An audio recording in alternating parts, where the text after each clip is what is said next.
Hello, Ron Briggs, Black Morvale Honey, and welcome to my YouTube channel, which was hopefully going to be my first video. So YouTube's been really good to me. Yes, I've read books, yes, I've done courses, yes, I've been mentored. But ultimately, for me, the best resource for beekeeping has been on YouTube, because any aspect of beekeeping, you type it into YouTube and somebody's somewhere's going to give you the answer. So as such, I thought it's about time I gave back. I'll start with saying the people that have helped me have been Lawrence Edwards, Black Mountain Honey, Stuart Spinks up at the Norfolk Honey Company, Stu and Vicky out of Beautiful Honey, Alex, just Alex, and Gwyn Griffith, I hope I pronounced that right. UK beekeepers, and their knowledge and their YouTube videos have been brilliant. Now, it's not to say I don't watch the American ones. There's some good information out there, and I recommend, if you've got time, do have a look at the American ones. However, you just need to bear in mind that in the UK it's different to America. It's different temperature, different boxes, sometimes different bees. So yeah, you learn the good stuff from the Americans, but those guys I mentioned earlier, they're definitely worth watching. So for my first video, I've got to the stage now with my beekeeping. I've got maybe 20 to 30 hives, and I'm now struggling to store all the kit and equipment I need. And it's becoming frustrating, especially when it comes to extracting. I'm having to disappear all over to my property for the different places that I've got things stored. So I'm going to build a honey house, and that's what this YouTube, probably a series of YouTube videos, are going to be about. I'll give you some background. I'm semi-retired. I'm not a builder, I'm not a tradesman, so anybody that watches it, some stuff you'll see I've probably over-engineered, and sometimes probably not quite enough, but you can comment on that as we go through it. I'd describe myself probably as an enthusiastic DIYer, and I have done a couple of projects. So I've built a number of my own sheds in the past. I like to build my own. I can build them to the shape that I want to and the size that I want to, for less of a cost than what it would cost me to buy off the shelf, and probably at the end of it, with the sort of materials I'm using, get a better product. I have taken that and I'll put some pictures in there, a stage further. About 8 years ago, I built my daughter a dog grooming salon, because she is a dog groomer, and I'll show you some pictures of that. That's still standing. So I made loads of mistakes, but you know, I had a go. It's still up, it's still standing, it's still doing what it's supposed to do. And then maybe 4 or 5 years ago, I put an extension onto my workshop for my good lady, because she's a potter and she needed a bigger amount of space to do her pottery. So I'll show you those buildings. So that's the introduction. Stick with me and we'll have a look at the plans for my honey house and any planning permission that was required. Okay, so here's my plans for the project. Before I go any further though, I would like to mention another YouTuber, a lad called Ali Dimmock, and he's got a set of YouTube videos on a garden room workshop. Really good, really good. I had so many questions answered just by watching that little set of videos. Anything you want to do outside in relation to building, whether it be sheds, outside gym, outside garden room, outside workshop, anything like that, then definitely check out his YouTube channel. He's also got a website, which he's happy to answer any questions that you might have. So yeah, definitely worth checking him out. And what it does mean, it means I can keep mine a little bit briefer, because I could just direct you to his. So let's have a look at my plans.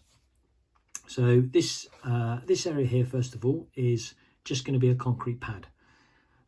It's outside, it'll have electric and water, and that area there will be used for, you know, cleaning hives, scraping frames, scraping wax, bleaching poly hives, you know, all that really good stuff that we as beekeepers need to do.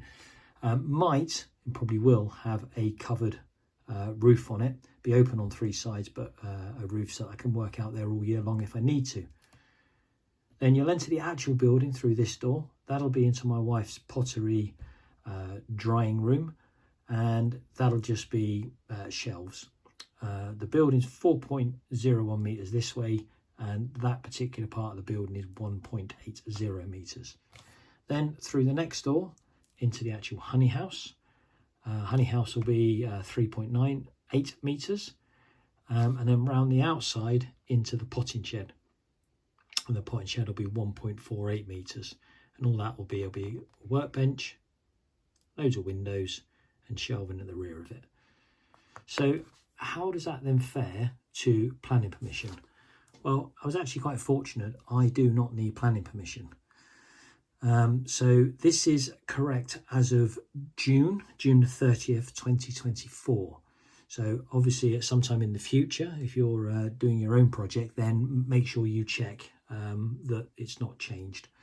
So the project, the building, is to the rear of my property. It's not going to be used for residential, no intention of using it for residential. It's over 2 meters away from the boundary. It's 2.1 meters away from the boundary.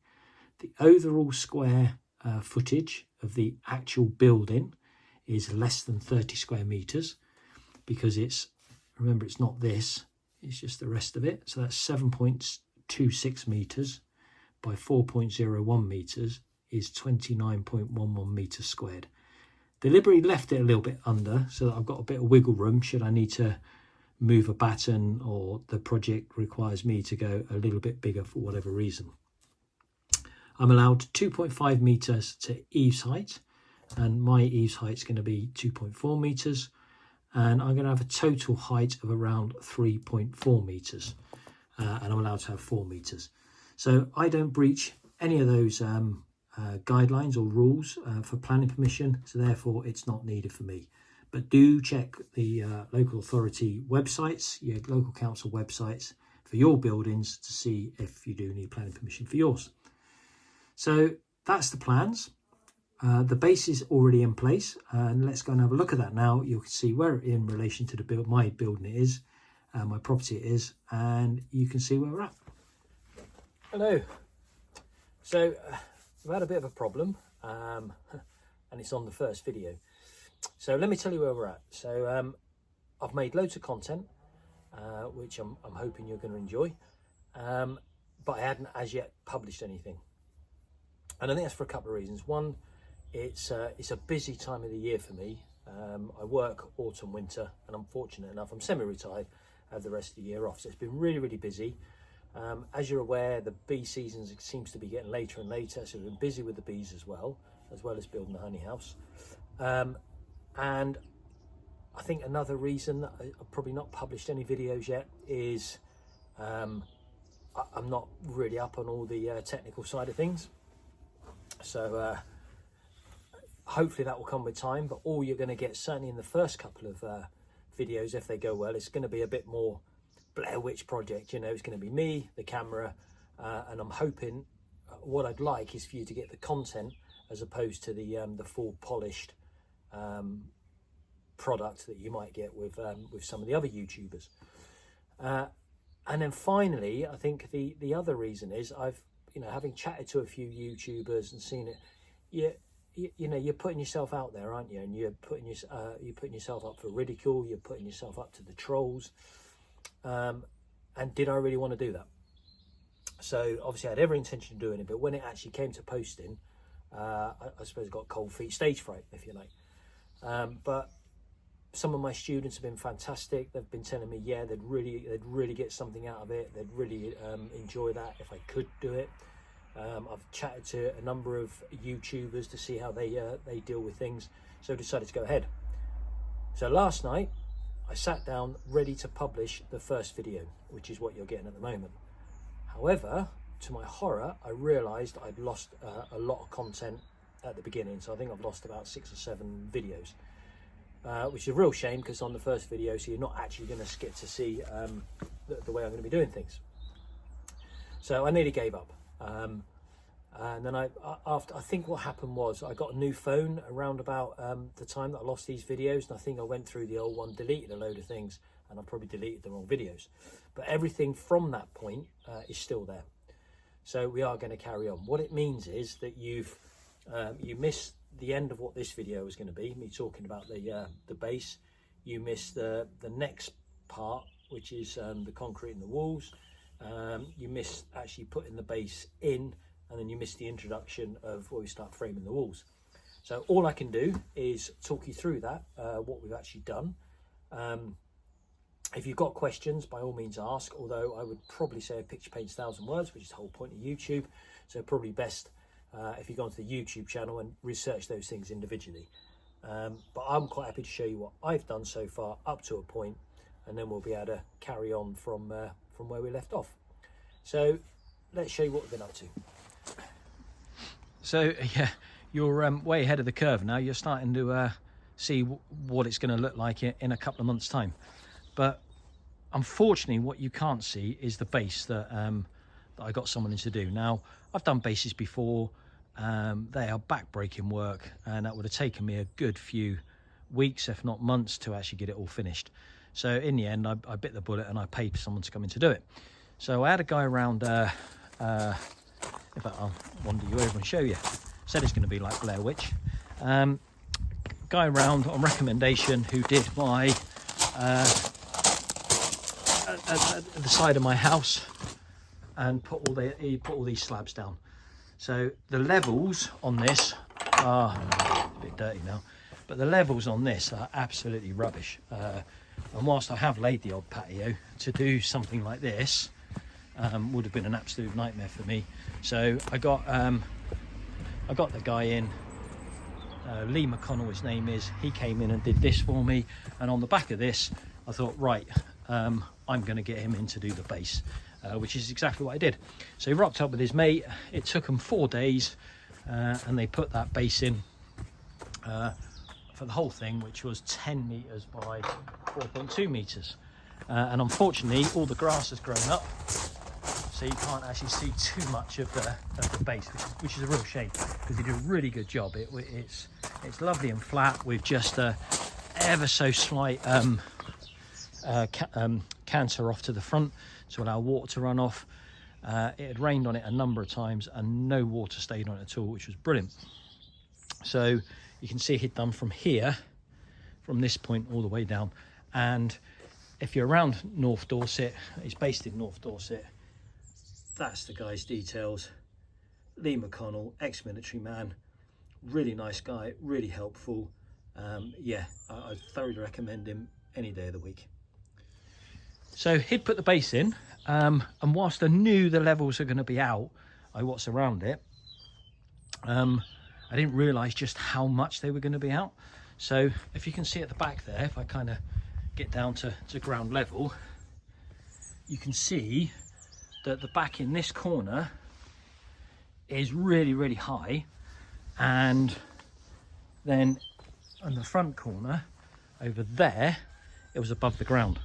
So I had to do some thinking about how I was going to sort that out to start with, because we do get a lot of water running down off the fields towards the house. So come up with the decided then was to put in, let me show you the back. We've put in a single course of blocks along the back wall, so that's dirty at the back there. If you can make it out, zoom in. Yeah, that's kind of, you can see where the blocks are on the bottom there, and although they're all dirty, they are actually black, and you can see where the concrete base is. So actually, if I could keep this with the angle it is, no water should go in, but I didn't want to trust that, so we put that row of blocks in. We've got damp proof course on that. It's been blackjacked, which is like a tanking rubbery paint stuff that you put on it, both sides.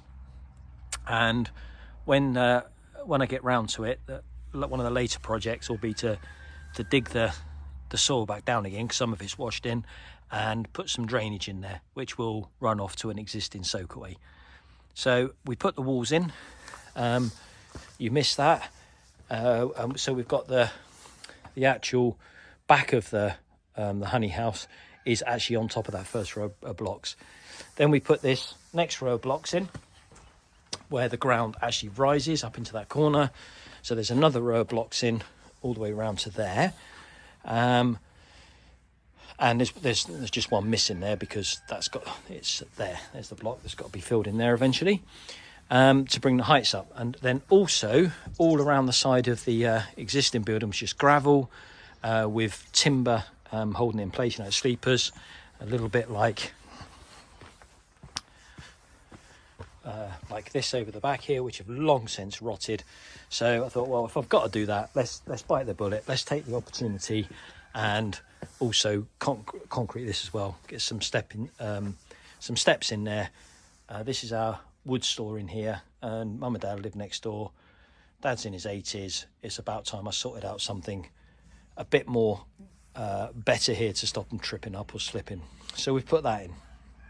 So that took us up to well into the summer, up to sort of July time.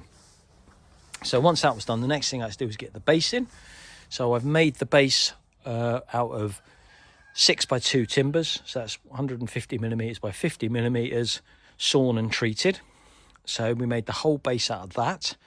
What I also did, I don't know if I'm going to be able to show you any. Oh yeah, you might have to see one on there. Let's see if I can show you one on there. We also put the whole lot on top of these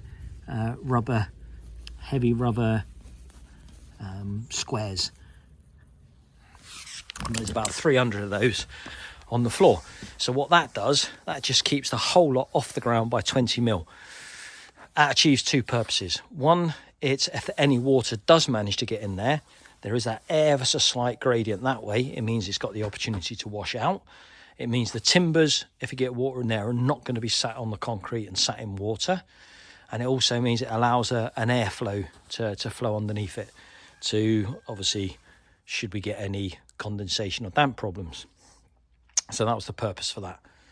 So then in the floor, we put insulation. Now the whole building is not insulated. The piece on the end up there is a potting shed.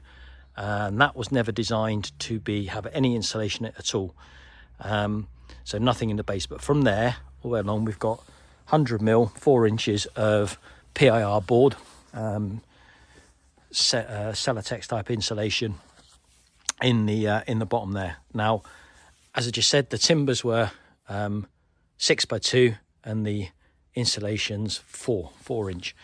So what I did then is I made up a little bit of a jig which measured exactly 2 bits of timber, 100 millimeters from the top, put that down, marked it all around with a pencil in the places, put a number of screws in wherever the Celotex was going to go. So then half the thickness of the screw and the screw head were actually protruding into the 100 mil, if you like, so that when I put the 100 mil insulation, it sat exactly flush with the top of the timber flooring. And the screws, because the screw heads were just protruding slightly, held it all in place. Once that was all in, we then run around with that expanding foam and just filled up any gaps there was. And then on top of that, we then put a vapor barrier. So the vapor barrier then went on top of that timber framing, and then it was 18 mil ply went on top of that, leaving enough vapor barrier to then go up underneath the wall and up into the start of the timber framing, which you will see. And that's kind of where we got to.